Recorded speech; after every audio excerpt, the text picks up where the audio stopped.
De mbola faly manonona ny fiarabana ao amin'ny tokantranonao zay mandray an'izao lesiny zao ndray zahay. Tononona ny fiadanan'i Jesosy Kristy ao amin'izany tokantrano zany. Ny pasteur Mahery Razafindralambo no mbola miditra ao tokantranonao mizara ny fahasoavana ary ny fanahy masin'i Jesosy Kristy hatrany iny no mbola hanokatra ny masom-panahintsika mba hatakatra ny tenin'Andriamanitra rehetra hitondra fahazavan-tsaina amin'ny lesona zay omena antsika androany indray. Tamin'ny lesona farantsika dia nianatra ny amin'ny lalàna sy ny fahasoavana dia hoy tsika tamin'izany hoe ny lalàna dia nomena tamin'ny alalan'i Mosesy fa ny fahasoavana sy ny fahamarinana kosa dia tonga tamin'ny alalan'i Jesosy Kristy. Jaona toko 1:17 zany. Dia tsy inona zany fa tamin'ny alalan'ny fitiavana agapehan'Andriamanitra izay nasehony tamin'ny alalan'ny filazantsarany Jesosy Kristy. Ka ny fahafenon'ny fanahy masina ao anatintsika izay dingana fahatelo ny filazantsara no nampiboiboika an'izany fitiavana izany mba ahatanterahantsika ny sitrapon'Andriamanitra rehetra eo amin'ny fiainantsika. Teny ho azavaintsika tamin'izany fa ny fitiavana no fanatanterahana ny lalàna rehetra. Romanina toko 7:20 andininy fasifika hatramin'ny 10 ny lazan'izany sy ny Galatianina toko 5 andininy 14. Hoy ny teny ao hoe ny fitiavana no fahatanterahana ny lalàna. Io fitiavana io ny didy vaovao nentin'i Jesosy Kristy nanatanterahany ny sitrapon'Andriamanitra rehetra eo amin'ny fiainantsika. Hoy izy ao amin'ny Jaona toko 7:20 andininy 4:30 hoe didy vaovao no omeko anareo dia ny mba hifankatiavanareo. Dia raha vao miresaka didy aty amin'ny fanekena vaovao dia fitiavana sy finoana ary fanahy masina no resaka ao. Fa tsy misy fampianarana na dia iray aza aty amin'ny fanekena vaovao mampianatra ny olona anaraka ny lalàna araka ny lalàn'i Mosesy 13:6. Ka ny fomba tokana ahatonga ny fitiavana hiboiboika ao anatintsika hoy isika tamin'izany dia tsy misy afa-tsy ny fandraisana ny filazantsara famonjena. Ka ny fahafenon'ny fanahy masina izay dingana fahatelo amin'io filazantsara io no ahatanteraka izany, izay raisina sy orenana ary tanana tsara amin'ny alalan'ny batisan'ny fanahy masina miaraka amin'ny porofo miteny amin'ny fiteny tsy fantatra. Hoy ny Galatianina toko 5:2 hoe fa ny vokatry ny fanahy kosa dia fitiavana. Io ilay fitiavana agape izay nentin'i Jesosy Kristy tety ary nitiavan'ny olombelona rehetra ka mba tia ny fankatiavantsika rehetra koa. Nomen'Andriamanitra tena fomba tsara lavitra indrindra isika ahatanterahana ny sitrapony izay tsy tanteraky ny jiosy tamin'ny fanekena taloha. Androany tsika dia hitoy hianatra ny sabata amin'ity lesona androany ity. Mbola ilaina ve ny mitandrina ny andro 7 sabata? Satria Andriamanitra dia efa nanome antsika koa sabata tsara lavitra. Ndao aloha fantaritsika ny atao hoe sabata. Ny fitandremana ny sabata tao amin'ny fanekena taloha dia tsy maintsy ahitana ny reto manaraka ireto. Ny voalohany indrindra dia ny andro fitsaharana izay andro 7 araky ny Exodosy toko 20:5 ka hatramin'ny 10 manao hoe enemana no esanao sy anaovanao ny raharaha rehetra fa sabatan'i Jehovah Andriamanitra ao ny andro 7. Ko aza manao raharaha akory ianao amin'izany, na ny zanakao lahy na ny zanakao vavy, na ny ankizy lahinao na ny ankizy vavinao, na ny biby fiompinao na ny vahininao izay tafiditra eo am-bavahadinao. Ny tanjon'Andriamanitra voalohany indrindra tamin'ny sabata dia ny fitsaharana, naseho tamin'ny andro 7 zany tany amin'ny fanekena taloha. Ny faharoa dia ny fanajana ny fitoerana masina dia ny taberna kely zany na ny tempolo taty aoriana. Hoy ny Levitikosy toko 7:20 andininy 13 manao hoe tandremo ny sabatako ary ajao ny fitoerako masina izaho ny Jehovah. Tsy maintsy hita ao amin'ny sabata ny fitandremana ny fitoerana masina. Ny fahatelo dia ny fanaovana ny fanatitra araka ny Nomery toko 7:20 andininy 7 izay manao hoe ary amin'ny andro sabata kosa dia izao no atero zanak'ondry 2 izay 2 taona sady tsy misy kilema ary koba tsara toto 2 ampahafolon'ny fahavoary diloilo ho fanatitra hoanina ary ny fanatitra hidina momba azy. Fanatitra dorana amin'ny isa-tsabata izany. Tsy maintsy misy fanatitra zany amin'ny isa-tsabata. Fa efatra dia ny fivoriana masina araky n'le Pentekoste toko 7:20 manao hoe enemana no anaovana ny raharaha fa ny andro fahafito de tena andro fitsaharana de fivoriana masina. Fanompona tsy maintsy hita eo amin'ny fisoronana ataon'ny mpisorona ireo amin'ny andro sabata tany amin'ny fanekena taloha. Ny mpisorona aloha de olona manokana mihitsy ny fidian'Andriamanitra na koa hoe nalain'Andriamanitra ho an'ny tena ny tany amin'ny fanekena taloha. Izy no manao ny fisoronana isa-tsabata teo amin'ny Israely, ary ny Israely no vahoaka voavidin'Andriamanitra tamin'izany izay nataony hoe firenena masina. Isaky ny manota ny Israely de tsy maintsy manao fisoronana isa-tsabata ny mpisorona, manatitra fanatitra hodorana eo amin'ny toerana atao hoe alitara varahana. Rehefa izany de misasa eo amin'ny tavy fisasana izy, manadio ny tenany aloha alohan'ny idirana eo amin'ny efitra masina. Mbola hita ty amin'ny fanekena vaovao reo fanompony ireo, fa araky ny efa nilazaintsika tany aloha de mitaky fanompona mihoatra lavitra sy tsara lavitra amintsika ny tompo. Satria nilaza Jesosy Kristy ao amin'ny Mateo 5:20 hoe raha tsy mihoatra noho ny an'ny mpanorandalàna sy ny fariseo ny fahamarinanareo de tsy hiditra amin'ny fanjakan'ny lanitra mihitsy ianareo. Ndao jerentsika tsirairay ary aloha zany fanompona tsara lavitra ty amin'ny fanekena vaovao zany. Momba ny fitsaharana aloha de nampaminaniny Isaia ao amin'ny Isaia 7:20, 2:1 sy ny 2:12, fa ny batisan'ny fanahy masina no fitsaharana izay tsaharany reraka sy ho famelombelomana. Hoy ilay teny hoe eny amin'ny molotra miambakambaka sy amin'ny fiteny baiko no hitenenany amin'ity firenena ity, izay nilazany hoe ity no fitsaharana ampitsaharo ny reraka ary ity no famelombelomana nefa tsy nety ny aino ireo. Ary amin'izany andro zany Jehovah tompony maro de ho satro-boninahitra tsara tare sy ho felo firavaka ho an'ny olony sisa. Olony sisa izaho sy anao izay olon'Andriamanitra ty amin'ny andro farany tiana resahana amin'ny hoe olony sisa eto io. Afaka ho porofona aminao fa faminaniana ny batisan'ny fanahy masina izay raisina ny porofo miteny amin'ny fiteny tsy fantatra io faminaniana Isaia io. Satria ny teny hoe molotra miambakambaka sy ny hoe fiteny baiko de milaza ny fiteny tsy fantatra. Raha mijerynytika teny Anglisy KJV ohatra sika de anaty artango no ilazany azy, izany hoe fiteny maro samihafa. De ao amin'ny Korintianina 1:4 ny apôstôly Paoly de nampianatra lavabe momba ny fiteny tsy fantatra sy ny batisan'ny fanahy masina. De ao amin'ny 9:20 izy de milaza hoe misaotra an'Andriamanitra fa miteny amin'ny fiteny tsy fantatra mihoatra noho ianareo rehetra. Milaza ny apôstôly Paoly eto fa ny mpino rehetra tao a-Korinto de miteny amin'ny fiteny tsy fantatra daholo, fa i Paoly kosa de miteny tsy fantatra mihoatra lavitra noho izy rehetra. Ao amin'ny 1:20 de nampifandraisin'ny apôstôly Paoly tamin'io Isaia 7:20, 1:20 sy 2:12 io ny fiteny tsy fantatra, ka nilazany fa io teny tsy fantatra io no hitenenan'Andriamanitra mpino aty amin'ny andro farany, fa tsy nety mihaino an'izany ny olona. Hoy ilay teny hoe amin'ny olona hafa fiteny sy amin'ny molotry ny olo-kafa no hitenenako amin'ity firenena ity, fa na de amin'izany aza de tsy haino ahy izy ho Jehovah. Milaza ny soratra masina eto fa ny mpino aty amin'ny andro farany de amin'ny fiteny tsy fantatra no hitenenan'i Jehovah aminy, fa tsy hino an'izany ny olona. De izany mihitsy no mitranga amin'izao fotoana izao. Tsy mino ny olona fa io ny fiteny tokana iresahan'Andriamanitra aminy, io teny tsy fantatra io. Hoy ny 2:20 teo hoe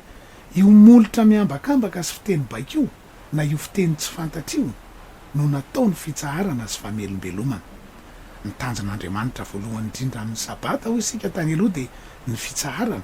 ary milaza ny teny eto fa na iza miteny amin'ny fiteny tsy fantatra ty amin'ny andro farany zany de miditra amin'izany fitsaharana zany.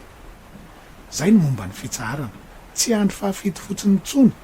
vao afaka hanana fitsaharana, fa fahatsapana amin'ny alalan'ny fahafenon'ny fanahy masina ny teny amin'ny fiteny tsy fantatra ny ahazahoako an'izany, ary azoko laina amin'izay fotoana rehetra isak'izay mahatsiaro zany. Zay ny momba n'iny fitsaharana iny. Ny faharoa de tsy maintsy hita ao amin'ny sabata ihany koa ny fanatitra. Tany amin'ny fanekena taloha ny fanatitra de biby no aterina teo amin'ny alitara varahana, fa aty amin'ny fanekena vaovao kosa de ny tenantsika no atao fanatitra mba ho akasitrahana ho an'ny tompo. Hoy ny Romanina 12:1 hoe ko amin'izany mangataka aminareo ary rahalahy noho ny famindrapon'Andriamanitra mba hatolotrareo ny tenanareo ho fanatitra velona, masina, sitrak'Andriamanitra de fanimpom-panahy mety ataonareo izany. Ka tany amin'ny fanekena taloha de ny mpisorona no manatitra ny biby atao fanatitra eo amin'ny altara-varahana, fa aty amin'ny fanekena vaovao kosa de isika ihany no mpisorona manatitra ny tenantsika eo amin'ny altarantsika de ny vavaka izay ataontsika izany. Hoy ny Petera 1:2-7 hoe fa ianareo kosa de taranaka voafidy, fanjakam-pisorona, firenena masina. Hitanao fa isika ihany no mpisorona ary ny tenantsika ihany no fanatitra. Raha oviantsika no manao an'izany fanompony izany, isaky ny vavaka ataontsika, tsy isaky ny andro fahafito intsony, fa isaky ny mahatsapa te hanatona an' Jesosy Kristy mitady fitsaharana ao anatin'ny fahafenon'ny fanahy masina miteny amin'ny teny tsy fantatra no ahavitatsika an'izany. Tsy misy toriteny na fampianarana na de iray aza ao amin'ny asan'ny apôstôly sy ny fanekena vaovao nataon'ireo apôstôly ireo mampianatra na mampiatra ny sabata manaraka ny fanekena taloha na ny fitsaharana ho amin'ny andro fahafito izany. Satria raha mampiatra ny sabata manaraka ny fanekena talohatsika de tsy maintsy mampiatra n'ireo lalàn'ny Mosesy rehetra izay efa niresahantsika tany amin'ny lesona farany teo fa efa nanao zava-baovao tsara lavitra sy mihoatra lavitra Andriamanitra taty amin'ny fanekena vaovao. Voalaza nefa tany amin'ny fanekena taloha fa izay tsy manaraka na de iray aza amin'izany lalàn'ny Mosesy zany de mpandika lalàna. Hoy ny Jakoba 2:2 hoe fa na iza mitandrina ny lalàna rehetra nefa diso amin'ny ray loha de meloka amin'izy rehetra. Ny mpandika lalàna de tsy maintsy atao maty tany amin'ny fanekena taloha. Ao amin'ny Nomery 5:2-7 ka hatrao amin'ny 5:30 ohatra de nahita lehilahy anankiray nanangona kitay azo tamin'ny andro sabata ny Jiosy. De rehefa nentina teo amin'ny Mosesy zany lehilahy zany ka nanantona ny Jehova Mosesy ny tokony hanaovana azy de hoy Jehova ao amin'ny 5:30 hoe atao maty tokoa zany lehilahy izany, itorabato azy eny ivelan'ny tobo ny fiangonana rehetra, de izany tokoa no natao. Fa aty amin'ny fanekena vaovao kosa de efa tena nanao zava-baovao Andriamanitra. Ao amin'ny Jaona 5:9 Jesosy Kristy de sady nanasitrana lehilahy anankiray narary 7 taona tamin'ny andro sabata no mbola niteny tamin'ra lehilahy hoe ento ny fandrinao ka mandehana. Sady nandika lalàna sabata Jesosy Kristy teto satria nanasitrana tamin'ny andro sabata izy no nampitondra n'ity lehilahy ty ny fandriny tamin'ny andro sabata. Tena natao maty zany olona zany raha tany amin'ny fanekena taloha. Iza no mavesatra kokoa le kitay nentin'le lehilahy nasain'i Jehova ny torahamba to faty teny ivelan'ny tanàna, sa ny fandriana izay nasain'i Jesosy Kristy nentina tamin'ny andro sabata? Mazava ho azy fa ilay fandriana aza ny tena mavesatra. Fa nahoana Jesosy Kristy ny nanao an'izany? Satria ametraka ilay sabata vaovao tsara lavitra sy mihoatra lavitra aty amin'ny fanekena vaovao izy. De ao amin'ny Mateo 2:12 Jesosy de hitan'ny fariseo niotra salom-bary ny mpianatra de nihinana. Ndaovaka itsika ny Mateo 2:12 olona hiteny hoe fanonona hita izany ny fariseo de hoy izy taminy, indro ny mpianatra ao manao izay tsy mety atao amin'ny sabata. De ao amin'ny Marka 2:7 de toy izany ihany, rehefa nahasitrana lehilahy maty tanana Jesosy Kristy de nanangana azy teo afovoany aloha de nanao hoe inona moa no mety atao amin'ny sabata? Ny manao sova sa ny manao ratsy, ny mamonjy aina va sa ny mahafaty? Fa tsy nentiny tenin'ny olona. Mbola jerentsika ihany ao amin'ny Lioka 3:17-4 sy ny 5:12. Nanasitrana vehivavy nanjoko nandritra ny 12 taona Jesosy Kristy. Tezitra ny mpanapaka ny sinagoga ka nanao taminy hoe enemana no azo anaovan-draharaha, ko avy hositranina amin'izany fa tsy amin'ny andro sabata. Fa namaly azy ny tompo ka nanao hoe ripe tsara velatsy, moty samy mamany ombony sy ny boriky ny ala amin'ny fihinanam-bilona amin'ny sabata va ianareo ka mitondra azy isotro rano? Ko ity vehivavy zanak'i Abrahama ity zay efa nafatotry satana zao 8 taona izao no tsy tokony hovahana ho afaka amin'izany fatoran'izany amin'ny andro sabata va nahoana Jesosy Kristy no nandika foana ny sabata nahoana izy ny tsy nety nanaraka mihitsy ny fampianarana ny sabata tao amin'ny fanekena taloha ny antony de satria tonga ametraka ny tena sabata fitsaharana ty amin'ny fanekena vaovao izy de ny fafenon'ny fanahy masina molotra miambakambaka sy amin'ny fiteny baiko na ny fiteny tsy fantatra zany ny mpandinika anankiray atao hoe Kenneth Rivets de nanisa fa 220 ny zavatra tsy azony jiosy atao mandritra ny sabata ohatra tsy mahazo manavitra olona anankiray izy na de ho faty andrano azy zany olona zany mamany fekapany amin'ny tanany ilany ihany ny azony atao fa tsy mahazo manao an'izany amin'ny tanany roa izy amin'ny andro sabata ary raha misy olona kakerin'ny parasy ohatra de tsy mahazo mamonina manala an'izany parasy zany izy fa tsy maintsy mamela n'ilay parasy anaikitra azy eo foana fa raha mikiry anala an'izany parasy zany izy de atao meloka tokoa ao amin'ny Jaona 7:17 de hoy ny fariseo sasany hoe tsy avy amin'Andriamanitra zany lehilahy zany satria tsy mitandrina ny sabata izy Jesosy Kristy ho nolazain'ny fariseo sy ny mpanorandalàna fa tsy avy amin'Andriamanitra io satria hoe tsy mitandrina ny sabata Jesosy fa de mbola zany ihany koa no fanamelohana ankehitriny mahazo an'ireo olona zay tsy mampiatra ny sabata araka ny lalàn'ny Mosesy tao amin'ny fanekena taloha lazaina fa tsy avy amin'Andriamanitra ireo olona ireo tsy avy amin'Andriamanitra hoy Jesosy Kristy Jesosy Kristy nefa tsy vitany hoe avy amin'Andriamanitra fotsiny fa izy mihitsy no Andriamanitra fampianarana mbola azonao angatahana aminay koa zany raha mahaliana anao zay mampianatra ny maharay ihany an'Andriamanitra afaka mahazo an'izany ianao mahazo an'izany DVD zany zay mirakitra ny lesona rehetra amin'ny alalan'ny finday isaky ny faran'ny lesona ny fahamarinana tany amin'ny fanekena taloha zany de andro ray amin'ny herinandro no hitsaharana de ny andro 7 fahamarinan'ny fariseo sy ny mpanorandalàna io zay nolazain'i Jesosy Kristy tany aloha hoe raha mijanona eo amin'izany fotsiny isika de tsy hiditra mihitsy ny fanjakan'ny lanitra Mateo 5:17 efa hitantsika teo zany fa betsaka ny olona mbola mifikitra amin'izany hatramin'izao fa aty amin'ny fanekena vaovao kosa de afaka manana fitsaharana amin'ny andro rehetra satria tsy andro ray tsony ny fitsaharana ary tsy andro tsony ny fitsaharana fa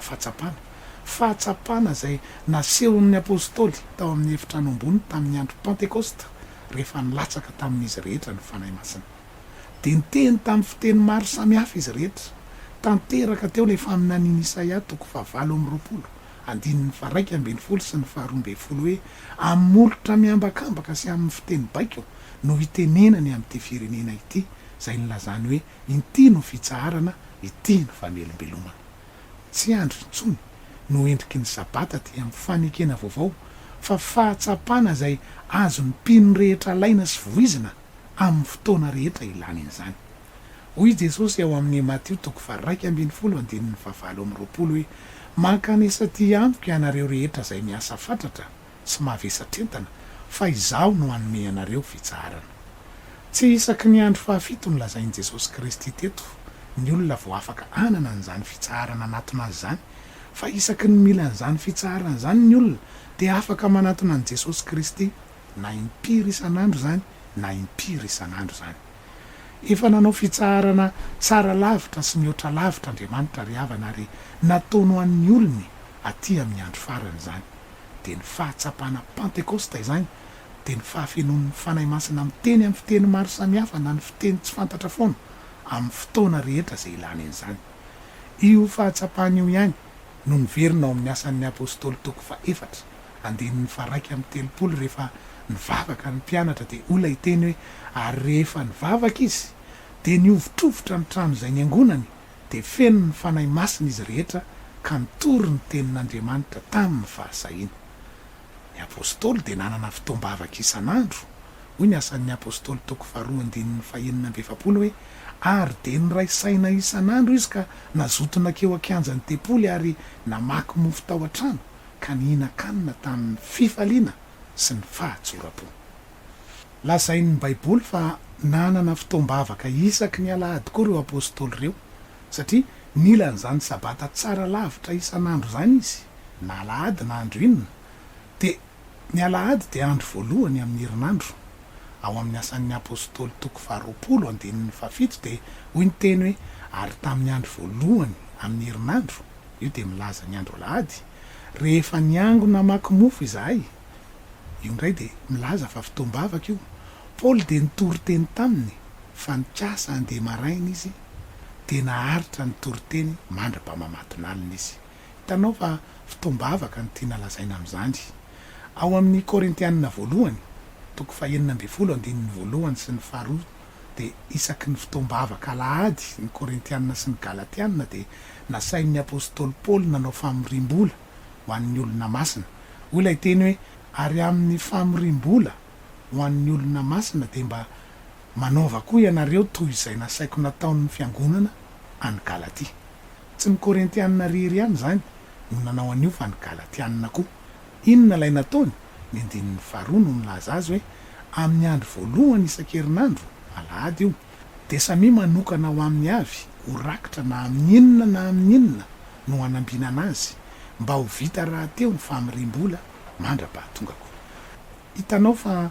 nanao fitombavaka tamin'ny andro rehetra ny apôstôly mba hananana an'izany fitsarana lehibe izany satria tsy andro ray intsony izany sabata fitsarana izany fa fahatsapana isan'andro de ilay fahatsapana Pentekosta tao amin'ny efitrano ambony feno ny fanahy masina miaraka molotra miambakambaka na ny fiteny tsy fantatra izany io fahatsapana Pentekosta io foana no niverina rehefa nanatanteraka ny fahateraham-baovao ao amin'ny asan'ny apôstôly ny mpianatra io fahatsapana Pentekosta io foana no niverina tamin'ry Kornelios sy ny mpianany rehetra rehefa nitory teny Petera ao amin'ny asan'ny apôstôly toko 10:4 sy ny 9:7 olay teny hoe raha mbola nilaza zany teny zany Petera de nilatsaka tamin'izay rehetra nandreny teny ny fanahy masina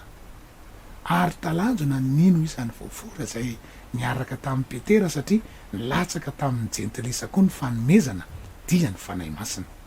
ahoana ny nafatarany fa nilatsaka tamin'ireo ny fanahy masina hoy ny 9:7 hoe fanandre azy ny teny tamin'ny fiteny tsy fantatra sy nakalaza n'Andriamanitra izy na jiosy na jentilisa de io fahatsapana Pentekosta io foana no nandraisan'ny olon'Andriamanitra ty amin'ny fanekena vaovao an'izany fitsarana tsy manam-paharoa zany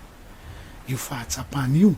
no mbola niverina tao amin'ny mpianatra Jaona mpanao batisa 12 ao amin'ny asan'ny apôstôly toko 7:20 andininy 1 sy ny 7 olay teny hoe ary rehefa nametrahan'ny Paoly tanana izy de nilatsaka taminy ny fanahy masina ary niteny tamin'ny fiteny tsy fantatra izy sady naminany ary tokony 12 no isan'izy rehetra fahatsapana manome antsika ny herin'Andriamanitra io hery mitondra fitsarana sy famelombelomana hoy ny asan'ny apôstôly toko 1:5 hoe fa azo hery ianareo amin'ny ilatsahan'ny fanahy masina aminareo ary ho vavolombeloko any Jerosalema sy eran'ny Jodia sy Samaria ary hatrany ny farany tany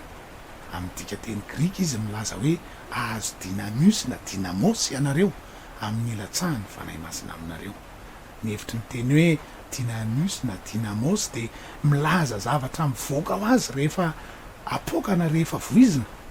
zay no endrik'ilay sabata fitsarana ty amin'ny fanekena vaovao isaky ny mila n'ilay hery manome fitsarana lay olona de mamoaka azy tahaka ny olona mitaingina bisikileta misy dinamo de isaky ny mamoa izy de mirehatra ny jiro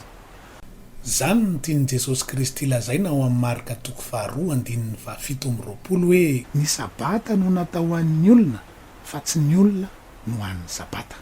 ny tiany lazaina de tamin'ny fanekena taloha de nofeheziny sabata tokoa ny olona satria niaraka tamin'ny tao reo lalàna 1300 izay efa hitantsika tany amin'ny lesona tany aloha efa nifatsihan Jesosy Kristy teo amin'ny hazo fijaliana niaraka tamin'ireo isika 2 taona lasa zay araka ny Kolosianina toko 2:4 manao hoe ary novonony ny soratana ny didy izay ny apangatsika de nesorony tsy ho eo mihitsy zany ka nomboany tamin'ny hazo fijaliana fa aty amin'ny fanekena vaovao kosa de efa nanao sabata tsara lavitra ho aso anao izy ny olona ny mamoaka ny sabata fitsarana amin'ny fotoana rehetra ilany azy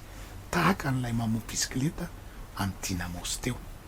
de hoy Jesosy teo hoe ny sabata no natao hoan'ny olona fa tsy ny olona ho an'ny sabata. Ka nahoana moa ary havana no isaky ny andro fahafito vao akan'izany amin'ny fomba mavesatra de mavesatra, nefa Andriamanitra efa nanome tsara lavitra sy mihoatra lavitra de ny fahatsapana Pentekosta zany, zay fahatsapana raisina amin'ny fahafenon'ny fanahy masina mitondra fifaliana sy fiadanana tsy mana-paharoa. Ny Hebreo 4 de milazalaza momba ny fitsaharana ty amin'ny fanekena vaovao ny mpanoratra, de ao amin'ny andinin'ny 5 koa de mbola manamafy an'izany izy milaza fa mbola misy sabata fitsaharana ho an'ny olon'Andriamanitra. De tsy andro ray amin'ny herinandro tsony ny lazainy ao amin'ny io na hoe andro fahafito, fa milaza izy ao amin'ny andinin'ny 7 hoe de mametra andro anankiray indray izy, tsy andro fahafito fa anio. Ny anio de milaza ny isan'andro isak'izay matsiaro, ny andro rehetra zay lalovantsika de anio avokoa. Anio mila fen'ny fanahy masina sika, maka ny fitsaharana tsara lavitra zay menantsika ty amin'ny fanekena vaovao, fitsaharana tsara lavitra sy mihoatra lavitra. Lakile famonjena lehibe zany ty fahafenon'ny fanahy masina ty, satria io no hery anoherantsika ny fakapanahy sy ahavava olombelona tsika araky ny fanazavana teo hoe ahazo hery ianareo amin'ny ilatsahan'ny fanahy masina aminareo ka ho vava olombelo koa ny asan'ny apôstôly 2:20 teo. Io koa no fitsaharana tsara lavitra nomenantsika ty amin'ny fanekena vaovao araky ny Isaia 20:20 teo. Io no amonjenantsika isintona tsika amindray mpimaso rehefa tonga Jesosy Kristy eny amin'ny raho any lanitra araky ny Romanina 5:1 no milaza azy manao hoe raha ny fanahan'izay nanangana ny Jesosy Kristy tamin'ny maty, fanahy masina io, no mitoetra ao anatinareo, de izay nanangana ny Kristy Jesosy tamin'ny maty, vola ny fanahy masina ihany io, no amelona ny tenanareo mety maty amin'ny fanahany izay mitoetra ao anatinareo. Ny dikan'izany de ny hoe ny fanahy masina no anovan'ny tenantsika amindray mpimaso rehefa tonga Jesosy Kristy ka isintona atsika hiakatra eny amin'ny raho any lanitra izy, anova an'ty nofo ity, ty mety losy ty mety maty ity, ho lasa corps de gloire sy corps céleste, hiakatra hitsena azy eny amin'ny raho any lanitra ao amindray mpimaso. Ny fahafenon'ny fanahy masina ao anatintsika molitra miambakambaka, ny teny amin'ny fiteny tsy fantatra no hanome atsika an'izany fa tsy ny sabata andro fahafito akory, ary mbola io ny dingana fahatelo ny filazantsara zay apahana fahateraham-baovao amonjenantsika araky ny famaritana ny atao hoe filazantsara famonjena zay efa nilazaintsika foana tany aloha koa. Hoy Jesosy Kristy ao amin'ny Jaona 2:7 hoe raha misy olona tsy ateraky ny rano sy ny fanahy de tsy mahazo miditra ny fanjakan'Andriamanitra izy. Ny ateraky ny rano de atao batisan'ny rano be amin'ny anaran'i Jesosy Kristy mba ho famelana ny fahotana, ary ny ateraky ny fanahy de mandray ny fanahy masina amin'ny teny amin'ny fiteny tsy fantatra, efa hitantsika tany aloha daholo zany. Ry havana malala, arakaraky ny tiavanao an'i Jesosy Kristy no anatonanao ny fiangonana ho fenona ny fanahy masin'Andriamanitra mba hahazahoanao hery sy fitsaharana, na latsinainy, na talata, na alarobia, na alakamisy, na zoma, na sabotsy, na alahady, ary na impiry isan'andro zany, de afaka mahazo an'izany fitsaharana zany a. Fitsaharana tena mihoatra lavitra sy tsara lavitra noho ny an'ny fahamarinan'ny mpanorad-dalàna sy ny fariseo zany, izay andro ray ihany ny fitsaharana ho andry zareo.